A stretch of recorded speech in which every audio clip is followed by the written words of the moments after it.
All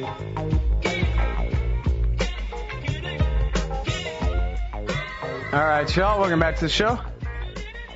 It's Anti-War Radio, Chaos 95.9 in Austin, Texas. We're also streaming live worldwide on the internet at chaosradioaustin.org and at antiwar.com/radio. And our first guest on the show today is Grant Smith. He's the author of America's Defense Line, the Justice Department's battle to register the Israel lobby as agents of a foreign government. He is a frequent contributor to Radio France International and Voice of America's Foro International. Smith has also appeared on BBC News, CNN, C-SPAN. He's currently director of the Institute for Research, Middle Eastern Policy in Washington, D.C. The website there is irmep.org, IRMEP.org.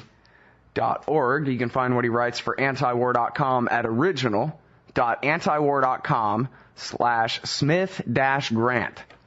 Welcome back to the show. How are you doing? Hey, Scott. It's great to be back. Just fine. It's a little hot in Washington, but hanging in there.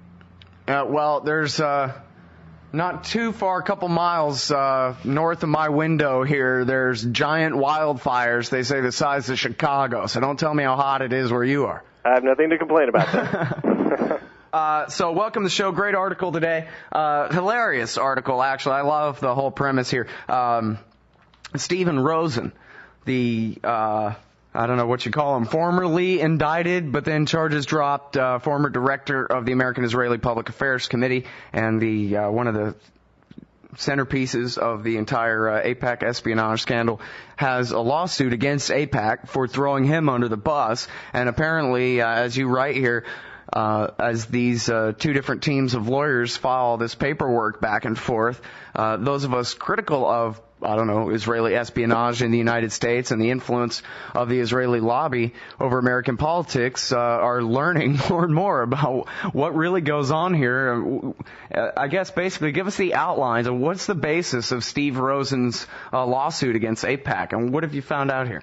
Well, there's a raft of documents that have been filed in the D.C. Superior Court since March, when Steve Rosen, seeing that the criminal trial that the DOJ was prosecuting was winding down after a series of rulings from Judge T.S. Ellis, he filed his own defamation suit against the American-Israel Public Affairs Committee, claiming that they had maligned him in the press and in other public forums after he was indicted on espionage charges in 2005. And although the premise of it seems humorous, and you're not the first one to poke fun at it, it's a deadly serious threat to AIPAC's ability to keep a lot of its operations under wraps, since he's an insider who's been around for decades. He was the director of it, right? He was the director of foreign policy, and I see. Has done a lot of some of the most nitty-gritty types of lobbying and information gathering, going back to the 1980s in particular, and that's a time period I'd also like to talk about. But basically, he is threatening them with this $21 million suit that also targets each one of the former and some current board members for $500,000 each in punitive damages. And although there's been relatively no reporting about this in the establishment media, the case is heating up through a series of cross filings that are very interesting, and we can go through some of those. Cool. Now, in his role as director of foreign policy there, I remember, there was an article in the foreword where they called him the dynamic director. And apparently, they talked about just how he was one of the real heavy movers and shakers there at the American-Israeli Public Affairs Committee. And then wasn't it an interview he did or an article with Jeffrey Goldberg for the New Yorker magazine before all this trouble came out, I think? Or no, I guess the article was written later, but the conversation reported in the article apparently took place before the scandal. And that was where he bragged that, you see this napkin? I could have 70 senators put their signatures on this napkin by this time tomorrow. That was the clout that he bragged about wielding in Washington, D.C., this guy. Right, he's famous for pithy quotes. He's also one who compared the lobby to a night flower that thrives in the dark and perishes in the sun. So we've had some, Shakespearean quotes from him, but most people probably aren't aware of what he actually does at AIPAC, and the chance to see him pull some information out of AIPAC if they actually go to discovery phase is something that's very threatening to that organization. What they've tried to do is take this powerful figure and try to push his defamation suit out of court on the power of various technicalities, such as the fact that he filed outside what they claim is the statute of limitations for defamation, and that he wasn't actually defamed, and all sorts of other things. But yeah, there's no doubt he was one of the top, most powerful people ever since he left the Rand Corporation and went to work for AIPAC in the early 80s. Isn't it interesting that his defense, or I guess, his lawyer's argument in the press anyway, not that he ever went on trial, but his lawyer's spiel was always that, hey, listen, everybody passes classified information around Washington, D.C., and they pass it to reporters, and they pass it to lobbyists, and everybody passes it around, and nobody ever gets indicted for it. And basically, now that's AIPAC's defense against his lawsuit, right? No, AIPAC's defense against his lawsuit is that they did not defame him, that everything they've said in their statements to the press, like the New York Times, was not actually defamation, and they've also claimed, again, that he filed his suit too late. They're not really They haven't gotten that far yet. No, the only one who's trumpeting the trafficking and circulation of classified information is Rosen himself, and that seems ironic since, in his criminal trial, they were going to have to prove either that the information shouldn't have been classified or that their state of mind wasn't such that they intended to harm the U.S., but actually during that whole process leading up to the canceled criminal trial, there's never any doubt that the sting operation with Lawrence Franklin had actually worked, and they had been passed some information and had apparently been soliciting some of the classified information Franklin had stored up at his home. So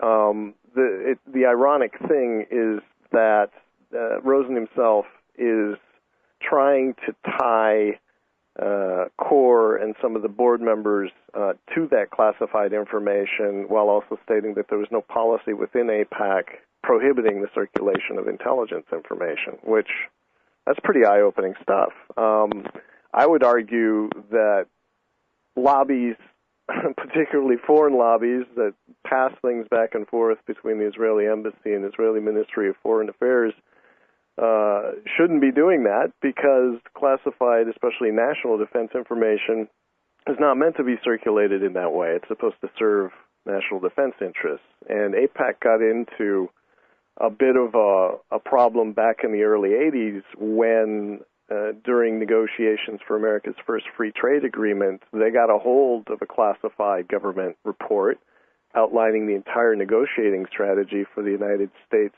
trade representative, and managed to use it to pass and lobby for what has been a pretty rotten deal for the U.S., $71 billion in deficits, equivalent to about 100,000 jobs a year, U.S. agriculture being locked out of the Israeli market while they have full access to ours. So, this classified information trafficking has consequences. Yeah, well, from at least according to the indictment, if you can believe anything the FBI says, they say that the documents that he was passing to Rosen and Weissman and Georgian there was about the debate over Iran policy, I think, in the White House, or at least on the National Security Council, which, was, I guess, the apparent motive anyway, maybe the proven motive there, was to put Israel in a better position to argue that America needs to have a war with Iran. Right. As time has passed, we've seen and heard a lot more from Cheney himself saying that there was a faction within the government which, whether or not anyone can prove that Iran has a nuclear weapons program, they wanted to go. They wanted overflight rights. They wanted the U.S. to launch military strikes, and there was AIPAC in the middle of it, pushing for the interest of their foreign principal for the U.S. to launch what could have been a economically and politically devastating attack on Iran. So,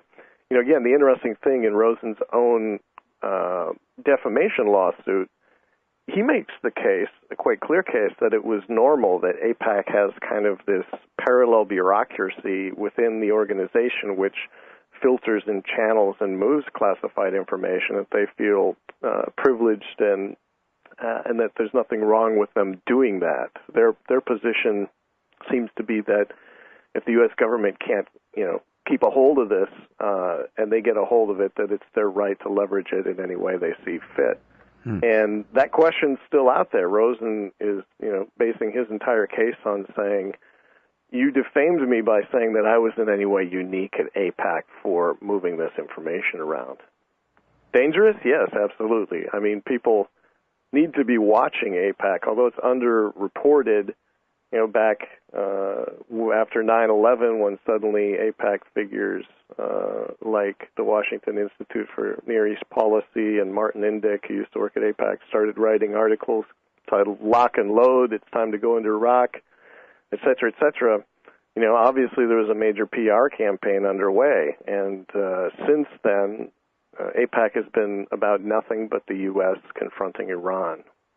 Yeah, well, and they don't try to disguise it whatsoever either. I mean... Well, I would say that what Rosen and Weissman were doing was disguised. They happened to get caught, and... I guess I meant since then. Okay, well... I mean, if you go to AIPAC.org, it's all about how to get your congressman to, put a blockade on them, and all this other stuff is, top priority. Right, and they're ramping up the legislation. There's a whole raft of things that if they pass in Congress, particularly the economic blockades, it's a clear escalation. And, of course, John Bolton has a piece in the Wall Street Journal urging the fact that economic sanctions are probably not going to be enough. He just wants to go directly to collect 200 and start attacking. So there is a constituency, but it's the unfair advantage of going and soliciting presidential directive drafts and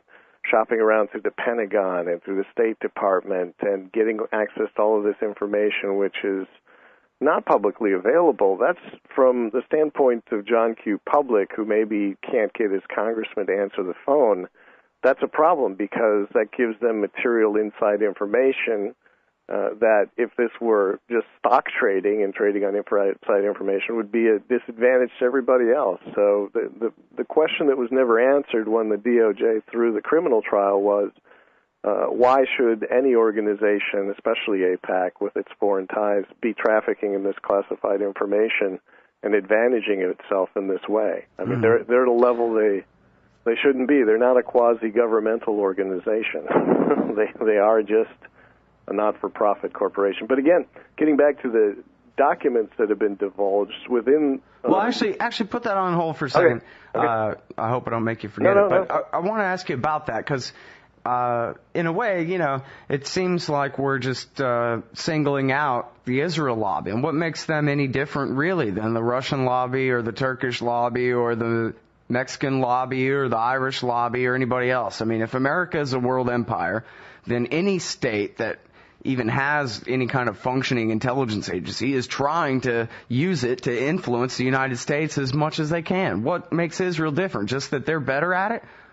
No, they're in the top five. You mentioned Russia. You should mention China. You should mention a couple of others, more recently Turkey. And the fact that they want to influence the U.S., they have two ways of doing that. Number one, they can use their diplomatic corps and they can use the full weight of all of their non-governmental organizations, or they can try and engage in covert actions to force an outcome that might not be advantageous to the U.S.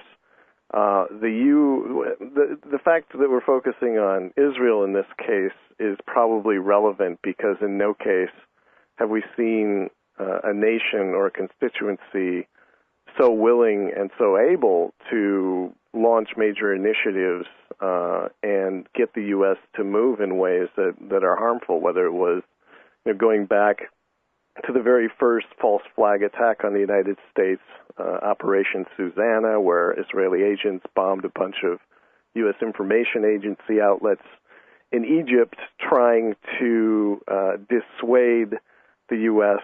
And Great Britain from withdrawing from the Canal Zone by framing the Egyptians. That was the Levant affair? That was the Levant affair. The operation was called Operation Susanna.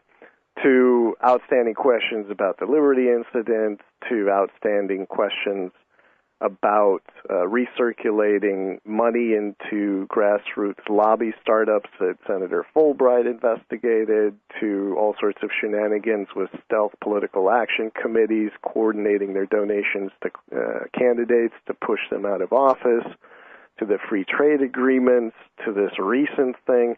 I mean, there is no other nation that has been engaged in so many covert activities in coordination with a large domestic constituency that could lead to such drastic economic and political impacts for the United States. So that's why we're focusing on it. Yeah. Well, and I'll go ahead and tell you, for my part, the chip on my shoulder is the Iraq War, because the Israel lobby played such an important role. I mean, I'm not saying they're the ones who made Bush decide or whatever, but they're the ones who well, I'll put it this way. Without the influence of the Israel lobby, Bush couldn't have got it done.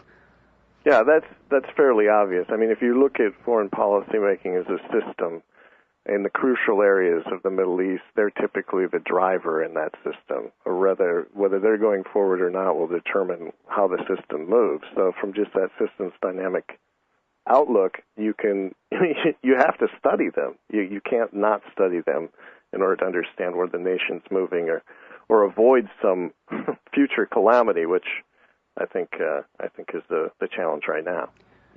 Clearly. Well, and we've talked with all kinds of different guests over the years about the dangers of war with Iran and the kinds of consequences that we could face from that. I guess it should go without saying, economic catastrophe, disaster for our soldiers stationed in Iraq, et cetera, et cetera.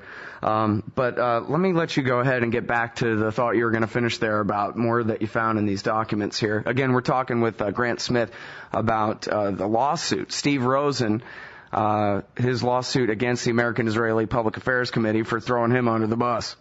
Right. Well, one of the most interesting things that Steve Rosen filed was a copy of AIPAC's bylaws. And if you look at AIPAC's bylaws, it's a corporate document. It kind of explains how the organization is chartered and how it's supposed to run. I've never run across them before, and I found it interesting that he was using them as evidence that AIPAC had no policy about circulating classified information. But if you look at the bylaws, the interesting thing is that AIPAC as an organization is really defining itself by a series of statements about what it isn't. It states that it's not a political action committee. And that's interesting because there's still a court case that's scheduled to finally come to an end this year from back in the 1980s, if you can believe that, over AIPAC's role in coordinating political action committees that led to the ouster of several people in Congress, including Paul Findley, who is the founder of the organization. Gene Bird, who you had on, I believe, last week, created the Council for the National Interest. So, relatively speaking, the AIPAC criminal case moved through court relatively quickly. The outstanding question before a judge in a D.C. court from a group of individuals who sued the federal election committees to regulate AIPAC as a political action committee is just that. Should it not be disclosing its donors and showing all of the myriad ways that it's actually trying to influence elections? AIPAC is claiming it's this sort of strange creature that's not a political action committee, that does not have any direct lobbying interests for a foreign principal, Israel. It states that it only lobbies for U.S. interests, which just happen to be the same as those of Israel. So it's right. It's this interesting mix. Now, that came out of a 1960s showdown with the Department of Justice, in which AIPAC's predecessor, the American Zionist Council, was found receiving the equivalent to $35 million to lobby Congress from funds laundered into the U.S. from tax-exempt donations around the world and recycled from the U.S. To set up different think tanks, to publish articles, to liaise with religious organizations and the press. And so the fact that its bylaws state that it's also not in any way really doing service for a foreign master is interesting because it's obviously not true, but it's also a direct result of this showdown that it had previously. So there are interesting things like that in the court documents that have been filed, which kind of they show that Rosen is willing. If he doesn't get what he wants, he's willing to really kind of burn down some AIPAC mythology just by what he's been submitting to the court and perhaps go back to some of these core issues. Now, it's all pure bluff. If they would give him his $21 million, he would probably just walk away. And I think, everyone would be probably happier if that happened. But it does stand the chance that if this thing stays in court and moves to discovery, that a lot of these unresolved issues will suddenly be resolved. AIPAC's history is really a history of showdowns with the Department of Justice, whether it was the Eisenhower administration back in the 50s when they were found to be using tax-exempt donations to lobby Congress, which even back then was a no-no. You can only use non-taxable deductible contributions, whether it was the Fulbright hearings and the DOJ order of AIPAC's predecessor to register as a foreign agent. All of these usually result in the Department of Justice throwing in the towel. And the mechanism for that you see in DOJ documents, if you read them, they're tremendously boring, but if you read them, it's usually a political manipulation. It's usually there have been delays until an election is coming up, and then, as I think Philip Giraldi said on one of your other shows, suddenly there's political pressure, and suddenly the executive doesn't want to move forward anymore. The DOJ is pressured, and suddenly there's no more case against the Israel lobby. Well, and in particular against the neocons, against Wolfowitz and Pearl and Feith, who've been under investigation, 3 or 4 different times since the 1970s for giving classified information. Right. Well, they've all been found in various FBI investigations, trafficking information to the Israeli embassy or mishandling things. I mean, one of the interesting things, if you study this long enough and if you look at it comprehensively, history begins to repeat itself. One of the recent tidbits that came out of the entire Lawrence Franklin indictment was the fact that he was offered by some mysterious lobbyist the chance to jump out of the United States, fake his own suicide, and disappear.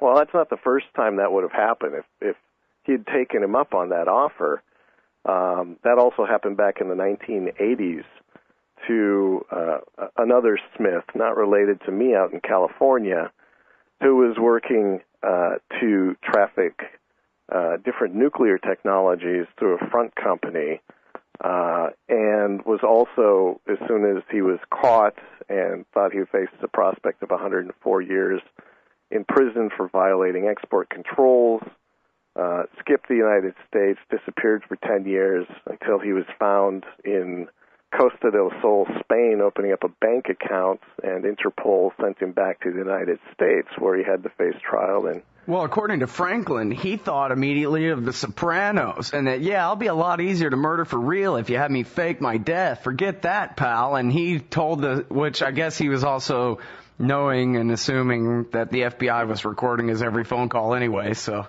Well, that just shows that he hadn't done his homework. He could have probably, if he had taken whoever this person was up on the offer, and I'd like to know who that person was, probably could have had a life on Costa del Sol. It's impossible to know. The only thing that is clear is that at the time the offer was made, things didn't look so good for Weissman and Rosen, and some operative in the lobby wanted to get him out of the United States, and it's happened before. So, well, now let me ask you about this too, because he's also claimed, since the charges were dropped against him, or I don't know, dropped, but since the sentence was reduced to time served like night court, he's also claimed that basically the indictment is a lie, that they didn't catch him and flip him, that they asked him, hey, will you work for us, please? And he said, yeah, sure. And so everything that he did that was illegal was only because he was serving as an FBI informant, and then they double-crossed him.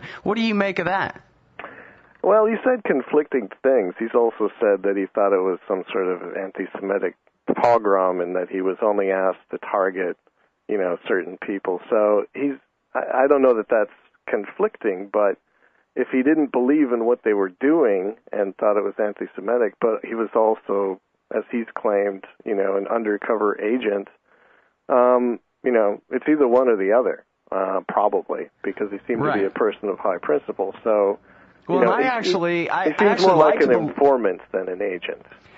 Yeah, right.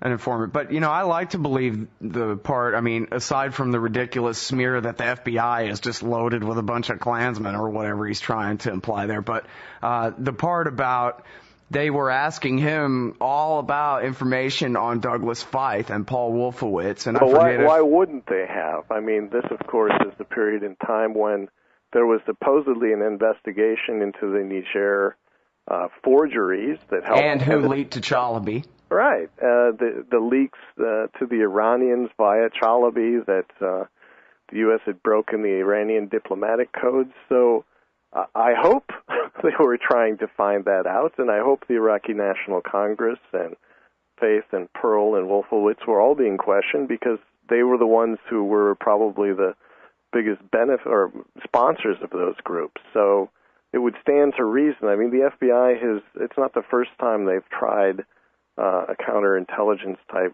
operation to find out how, precious U.S. intelligence and secrets like that were leaked to a great harm to the United States. So what do you make of, I forget, you say something about this in the article, but I forget exactly what it was. Maybe you can flesh out the context. But something about, I guess Rosen was saying that AIPAC is just trying to keep the entire corporation from being indicted, the entire thing from being indicted, and that's why they threw me under the bus. And so then that goes to the question of whether the FBI, and I think this is something that he said in one of his interviews, that the FBI wanted to indict all of AIPAC, and they had to settle. Somehow this thing got short-circuited, and they had to settle for the Franklin Rosen-Weissman case when it should have been, the Richard Pearl, AIPAC, and everybody case. Well, for sure AIPAC, because, what he's referring to directly was when Paul McNulty sat down with AIPAC's legal counsel and executive director on February 15th, 2005, and said the famous statement, quote, "We could make real progress and get AIPAC out from under all this," unquote, if AIPAC showed more cooperation with the government. And then his other statement from AIPAC's counsel said that the lead federal prosecutor, and that would have been McNulty again, quote, "is fighting with the FBI to limit the investigation to Steve Rosen and Keith Wiseman and avoid expanding it," unquote. So this is also a fairly common theme that I've seen in other declassified documents regarding FBI investigations. You'd think that they had free rein to follow a case wherever it went, and if they were convinced that AIPAC as a corporation was guilty after their raids, well, that they just put all that out to a grand jury and see if they couldn't get an indictment of the corporation, which has typically meant in the past, in the case of Arthur Andersen and other corporations that were criminally indicted, that it would immediately implode and disappear and you'd never hear from it again. So, indicting a corporation in many cases means the end of the corporation. But, he's got a point. Throwing these two guys over the transom was certainly a more attractive position. And under prosecution guidelines at the time, there was a whole series of memorandums governing why a corporation shouldn't be indicted. And one of the reasons they shouldn't be indicted was if they showed some contrition and showed that they were working to resolve the problem and showed that they weren't supporting the wrongdoers in any way. And that's precisely his point. Those memorandums at the DOJ have subsequently been revised due to a lot of corporate lobbying from other types of corporations. But basically, Rosen feels, and with some justification, that he was thrown over the transom so that AIPAC could go raise some more money and keep doing what it does. And he's got a point. Now, in the larger sense, do you think that this FBI pursuit, to whatever degree, of these people represents a faction fight within the establishment, or is it just, some FBI agents doing their job, counterintelligence, hey, look what we found? Because, people assume and speculate and wonder about, larger politics between, this group of people who used to be dominant in the think tanks and represent, oil and banking versus the new guys who represent Lockheed or, whatever, CFR versus AEI and that kind of stuff. No, I don't think it's that at all. I really think that the FBI the Washington field office expressed its outrage that this thing was dropped. There's a really good New York Times article, I think it's by David K. Johnston, in which Persheshny talks to the press saying, they're shocked this whole thing was taken apart so quickly. I think they're guys who pursue, counterintelligence. They go after whatever sort of foreign wrongdoing they see occurring on U.S. shores, and whether it's the Russians, the Chinese, the Mexicans, I don't think they care. I think all they care about is following the evidence.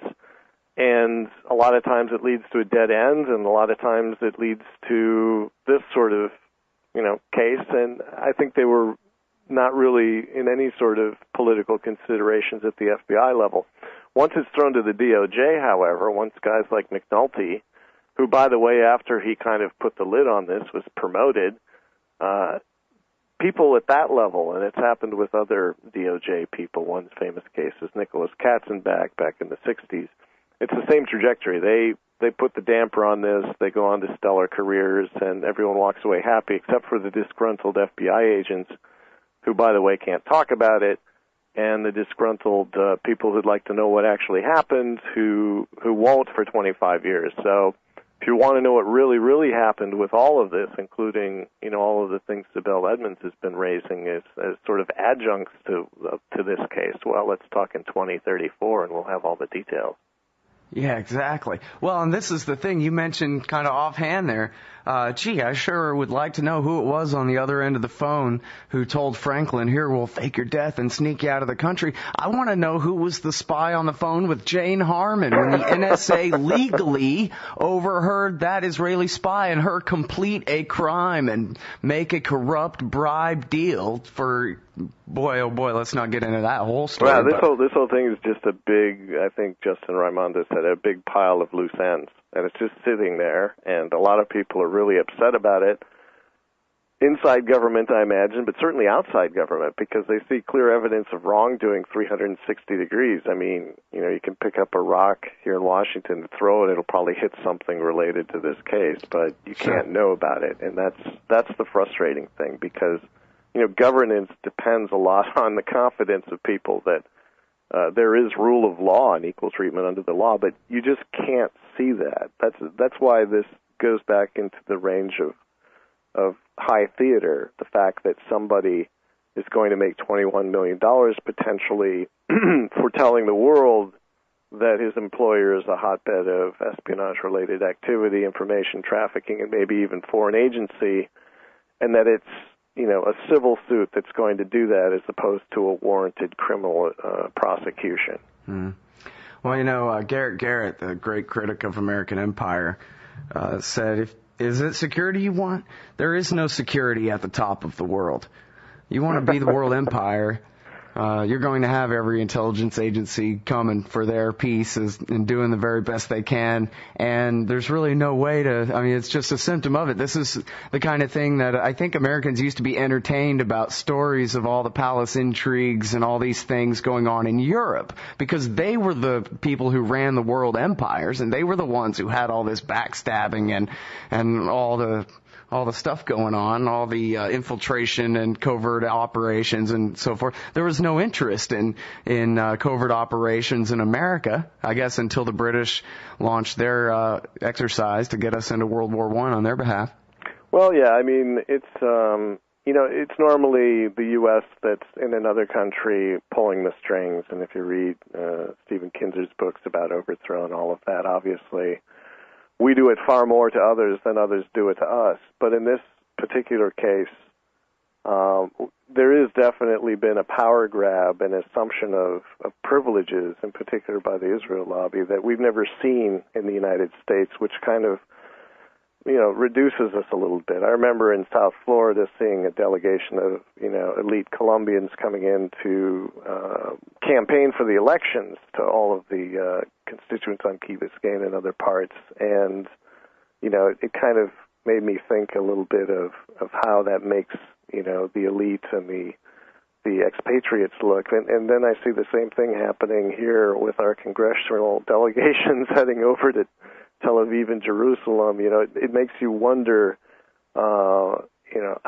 what's becoming of Washington, that there's so much influence and they feel the need to campaign offshore. So I would tend to quote, though, in the case of this particular lobby, given the history of law breaking and just general lack of rule of law in the Department of Justice, that Julius Caesar is a much better person to quote when he said, if you must break the law, do it to seize power, and in all other cases, observe it. In this case, we're going to see, something happen with AIPAC, and no one's probably going to be going to jail. There'll be some money that transfers, and then happily along the way lobbying for U.S. strikes on Iran, I suppose. All right, everybody, that's Grant F. Smith. His article at antiwar.com is Steve Rosen accuses AIPAC of espionage. The website for the Institute for Research Middle Eastern Policy is IRMEP, IRMEP.org. And the book is America's Defense Line, the Justice Department's battle to register the Israel lobby as agents of a foreign government. Thanks very much for your time on the show today. Appreciate it. Thank you, Scott. See you later.